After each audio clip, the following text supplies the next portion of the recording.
The Marshall Fire is changing the way that Colorado thinks about which of our neighborhoods are at risk to burn.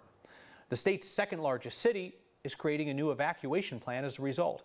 Colorado Springs is going to ask its citizens to know their zone. Steve Steger talked to the fire chief. The Waldo Canyon fire in 2012 changed a lot in Colorado Springs. We definitely realized we could have managed that evacuation better. Randy Royal is the fire chief. He says immediately following Waldo, emergency officials split the city up. We had broken the city into 70-some zones.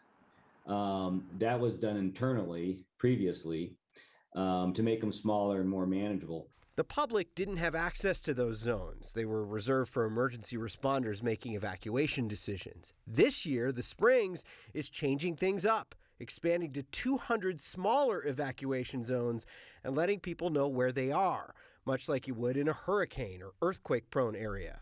You're going to see a massive public information campaign between the PD, the FD, Office of Emergency Management, and the city in general that is going to be Know Your Zone. If you live in the Springs, you're going to become very aware of a system called Zone Haven. It's used by a number of fire departments and sheriff's departments in California, Oregon, Washington. If someone decides to evacuate your zone, the system would let you know in 3 minutes. If you're in that zone, you're going to get those messages and you're going to be able to react to them very quickly. Chief Royal says he's heard of 2 other communities in Colorado already looking at this system, and he wouldn't be surprised if it catches on. Because obviously, the Denver area and other parts in Colorado are going to pick up on what we're doing. I bet you there's going to be a big jump in people looking at this.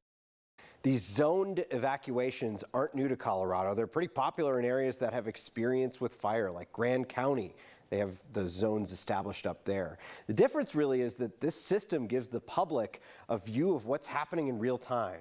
So you can actually look during a fire event, and you can see the areas that have been evacuated, you can see where the fire is on the map, and then you can make your decisions.